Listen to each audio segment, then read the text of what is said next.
Hello students. बच्चों, आपके class 11 के चैप्टर 9 औद्योगिक क्रांति से एक बहुत ही मोस्ट इम्पॉर्टेंट क्वेश्चन बनता है कि इंग्लैंड की राजनीतिक स्थिरता ने औद्योगिक क्रांति के आगमन में किस प्रकार योगदान दिया।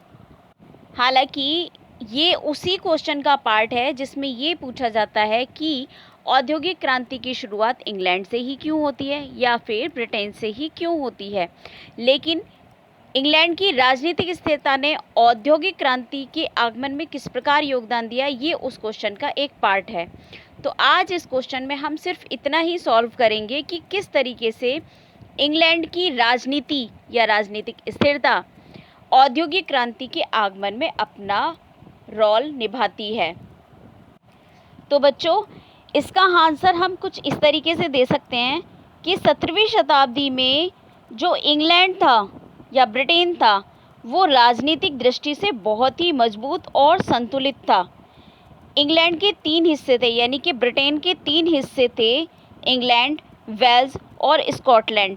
लेकिन तीनों ही हिस्सों पर एक ही सम्राट था, यानी कि एक ही राजतंत्र था, एक ही सम्राट और एक छत्र शासन था, जिसकी वजह से इन सभी जगहों पर कानून व्यवस्था एक ही थी, अलग अलग कानून व्यवस्था नहीं थी।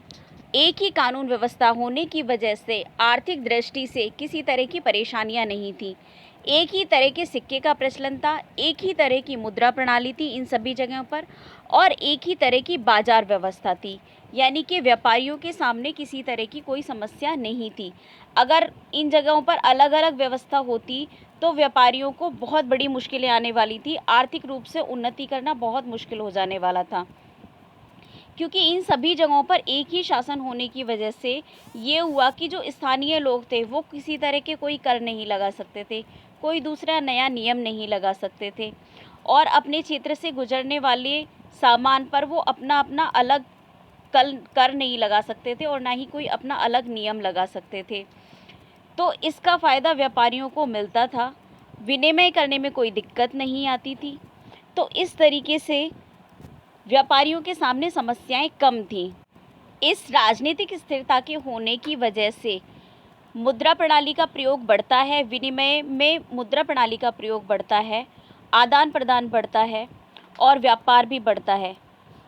बहुत से लोग वस्तुओं की तुलना में मजदूरी और वेतन के रूप में अपनी कमाई प्राप्त कर सकते थे। इस प्रकार लोगों को अपनी आमदनी से खर्च करने के लिए और अधिक विकल्प मिलने लगते हैं और वस्तुओं की बिक्री के लिए बाजार का विस्तार भी प्रारंभ हो जाता है।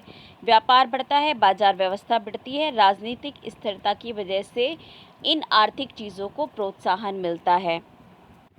तो इस तरीके से व्यवस्था के स्थिर रहने की वजह से मुद्रा का प्रयोग आसान हो जाता था और दाम नहीं बढ़ते थे, दाम स्थिर रहते थे वस्तुओं के, और सामान को दूर दूर तक ले जाना भी आसान था। तो इस तरीके से जो राजनीतिक व्यवस्था थी उसने एक बहुत बड़ा भूमिका अपनी अदा की इस चीज़ में कि ब्रिटेन में ही औद्योगिक क्रांति सबसे पहले आई। राजनीतिक व्यवस्था की एक बहुत बड़ी भूमिका थी जिसकी वजह से ब्रिटेन में औद्योगिक क्रांति सबसे पहले देखने को मिलती है। तो बच्चों, ये था हमारा क्वेश्चंस। बच्चों, मिलेगो सब एक वेबसाइट है जहाँ से आप अपनी ज़रूरत की चीज़ों के लिए वहाँ पर अप्रोच कर सकते हैं। इस नंबर पर भी कॉल कर सकते हैं।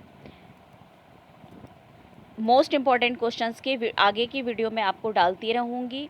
अगर आप चाहते हैं कि आपको मोस्ट इम्पॉर्टेंट क्वेश्चन क्लास 11 और क्लास 12 की हिस्ट्री के लिए मिलते रहें तो आप मेरे चैनल को सब्सक्राइब कर सकते हैं। बाय।